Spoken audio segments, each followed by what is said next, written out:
Super Rugby AU Friday and Saturday games. This is a bit late.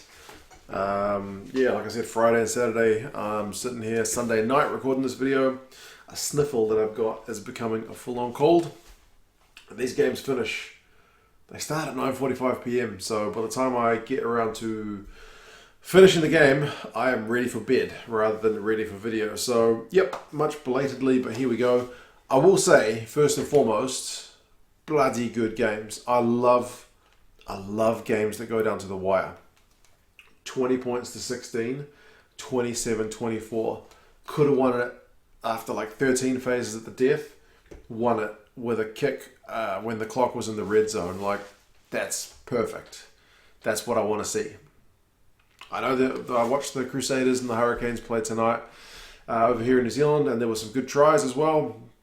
But the game had no drama, really, because by the time the Crusaders went like bang, bang, bang, 3 tries, you knew the game was pretty much dead and buried. So I love these games, and the quality of these games was good as well. So yeah, happy days all round. And I should say, actually, I saw on Twitter, WARvFOR tweeted that Super Rugby AU games are now going to be available to like 100 countries for free on the WARvFOR website. If you're in Australia, it's not you. It's still Stan Sports. If you're in New Zealand, it's not us. It's Sky New Zealand, Supersport in South Africa. The usual broadcasters have obviously not been included, and North America for some reason still not included, but still a bunch of places are going to be able to see some Super Rugby AU, which based on this round, good, very good. The first one, the Force and the Waratahs. Force finally get a win. So happy for them. It wasn't the cakewalk that maybe people thought it was going to be. All these test veterans up against a young Waratahs team, much changed, and one that's been getting a few hidings in the last few rounds. So the Waratahs were improved. You got to say that. The Waratahs were better.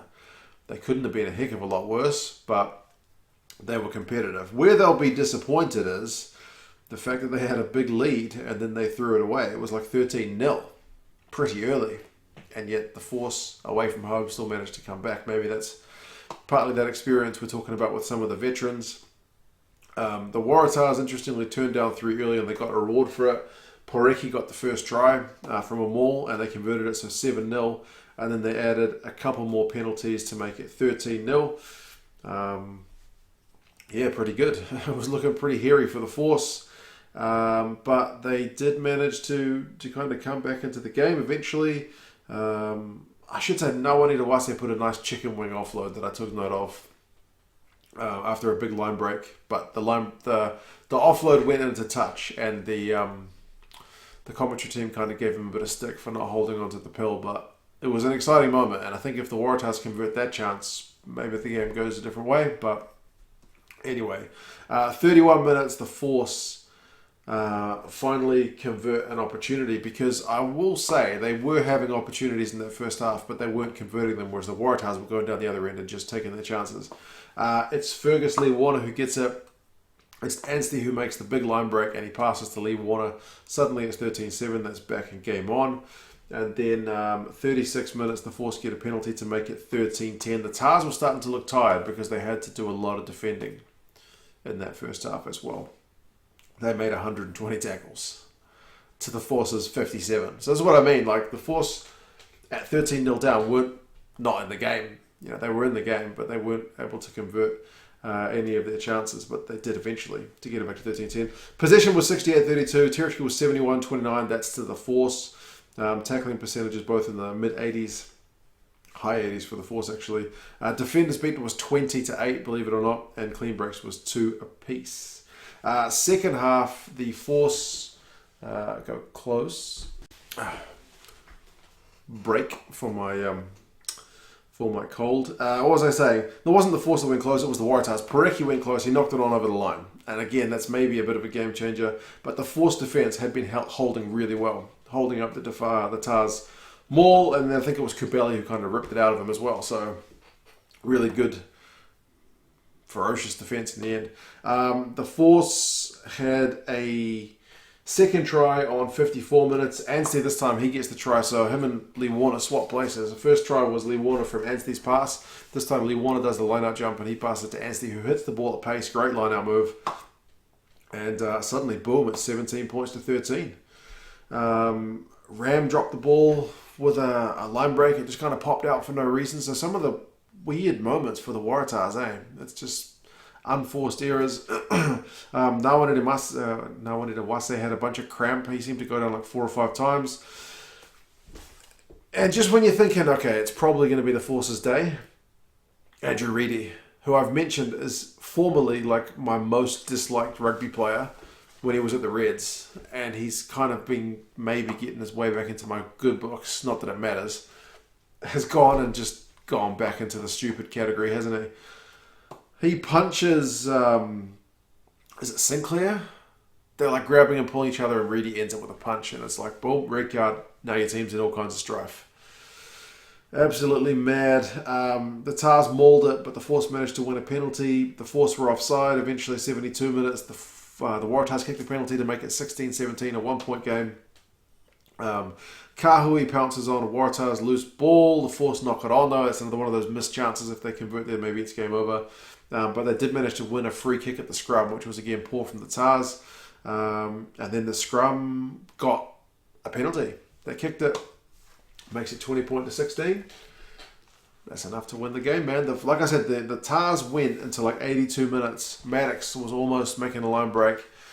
He offloaded it, and then they knocked it on. So, yeah, no win for the Tars. Congratulations to the Force.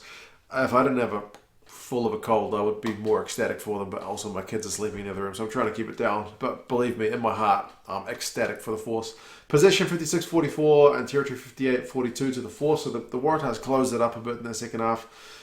Clean breaks 9-3, interestingly, to the Tars, but knock-ons 10-6 to the Tars. Now, the Tars have had 44% possession, so they should have fewer knock-ons, but they've got almost double, so that's pretty telling. Pulu finishes with 86 run meters and 9 defenders beaten. Carney looked pretty safe at the back, I thought. Anstey had a hell of a game. Dempsey makes 62 run meters, 4 defenders beaten, 12 from 12 tackles for the Force. For the Tars, pretty good effort from him as well. Tars make 196 tackles, Force make 157, so a lot of defending to be doing in this game. McIntyre, a bit hit and miss. Sometimes he was pretty good. Had a few mistakes. I would still like to see Miotti, but I am a bit of a fan of his. I thought it was pretty well reffed. Is it just me? I don't know. Waratahs got the bye next week. Good for them. They'll need to rebuild after a pretty disappointing none from 3 start. The Force have got the Rebels, and that game looks like it could be a bit of a good one. Next game. Brumbies Rebels. Can you see my whiteboard? Anyway, probably doesn't matter. 27 points, 24. I didn't give the Rebels enough credit. Last week when they got close to the Reds, I thought the Reds made a lot of errors, and that kind of let the Rebels off. Maybe the Rebels are the real deal. 8 penalties makes it 24 points. The Waratahs aren't in this game. They were in the previous game. The Brumbies scored 3 tries. 27 points, 24. They win it at the death, like I mentioned earlier. Elof was bloody everywhere, which was fantastic to see. He won the first penalty after like 30 seconds, and it's 3-0 to the Rebels. They did do a TMO check on a Hardwick tackle, but they said no, that one was all good, which was kind of relieving to see. Although I can see some refs that might have reffed that a different way. The Brumbies got a penalty with the Rebels offside to make it 3 apiece. But then they conceded from the restart again. And the restart was a big issue for the Brumbies in this game. They just couldn't get it right. It was very concerning because that's a practicable skill. Anyway. Interestingly, Fa'amusili managed to injure McInerney with a big run. He sat him down, and I feel bad for McInerney because he went off looking pretty sore. And that's only on like 8 minutes, so that's not the time you want to lose your hooker, which maybe did affect the Brumbies during this game a bit. Rebels won another penalty with the Brumbies on defence. This time they opted for touch, which is I think the only time they did it. They went through some phases. The Brumbies were offside. They got a yellow card warning, but this time, interestingly, when the Rebels did go for the try again, but the Brumbies defence forced a knock on. So a bit of a let off, and then when you consider the scoreline, maybe costly, but hindsight's 2020. 15 minutes, Rebels go on attack again. The Brumbies are offside, and there's no yellow card, which I thought was a bit weird because they were only just on the yellow card warning. I thought the ref has to follow through here, but he didn't. They take the shot. It's 9-3. Brumbies on 19. With a penalty, they go for a maul. They're not going for any threes. And with advantage, Lolesio kicks it through for Ikitau, goes over for a pretty well-worked try, 10 points to 9. Lolesio's running that show pretty well, and Simone and Ikitau are looking like a pretty good midfield combo as well, as I've said before. Oh man, I should get a move on. Alatoa gets a red card. Big shot on Fa'amusili, hits him in the head with his shoulder. It's a red card all day long. He's trying to make a big old hit, but he can't get it done. So yeah, you could even hear the crack. It was pretty bad. You heard an audible crack on the microphone. So Fa'amusili obviously goes off for an HI and he does not come back on. 12-10 when the Rebels kick that penalty. The Brumbies have had more possession and territory first half. More run meters to the Rebels though. Penalty count 7-4, which is getting pretty high.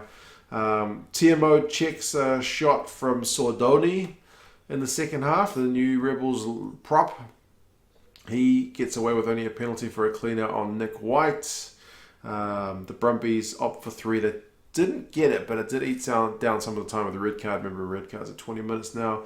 Brumbies did go for a maul, and they got a penalty try and a yellow card to Hansen for the Rebels.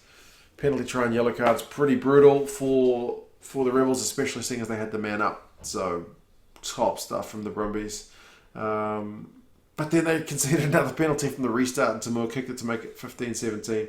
Another one they got to make it 18-17. That one was the Brumbies not rolling away. Just too many. Yeah, discipline will be a big focus point for Dan McKellar, I would say. Geez, there are 11 minutes. We better get on. I gotta go to bed. Gotta go to bed. Muirhead got a yellow card for being offside, so Rebels went for 3 to make it 21-17. But then, man, the Brumbies try to Banks was another bit of beauty. Yeah. An inside flick from Lonergan. Is Lonergan man of the match with the way he finished the game? He no look out of the back of his hand pass to a flying Banks who beats Pincus over a try. Unbelievable. 24-21. Yeah, man. But then the Rebels get one last penalty to make it 24-24. At that point, they're talking about going to extra time, and I'm so tired. I've just moved house. I really want to go to bed. And Lonergan is my saviour. I'm enjoying the game, but I'm just really, really knackered. I've had a nap before the game. I'm that tired. Lonergan, from 50-something, maybe 60 metres on the angle, he hits an unbelievable penalty. Hardwick conceded it at the death. It was he's on the halfway line, so he probably thinks he's pretty safe. And it just sneaks over. What a kick. What a kick. And I was pretty pleased because then I went to bed. But yeah, what a kick. Run meters 332 to 175. Interestingly, that's in favour of the Rebels. Rebels had more possession, more territory, more clean breaks, more defenders beaten, a better line-out percentage, a higher tackling percentage, but they didn't score any tries. So they are keen to take the points for the most part. It was one red card to one side, one yellow card to each side. So, yeah, pretty crazy game. Pretty crazy. Pure drama, man. You got to love it. Banks, 70 run meters, 3 defenders beaten a clean break. Lonergan, that's Lockie Lonergan, 11 from 13 tackles. Korobidi, 98 run meters. He needs to try this, man. 2 clean breaks, 10 defenders beaten. Hardwick, despite that final penalty, 10 from 10 tackles. Decent crowd, I thought, especially in the members area. Good to see. Restarts poor for the Brumbies. Need to work on Elof, offloads, line breaks. Amazing. And Force await the Rebels next week. And the Brumbies are home to the Reds, which is going to be game of the round, surely. Right, I just knocked my camera on the floor. That means it's definitely time to go to bed. As I said, full of a cold, but hopefully some rest tomorrow and I shall be all good. Like these games were. Very good. You guys take care of yourselves, and I'll talk to you again soon. See you later.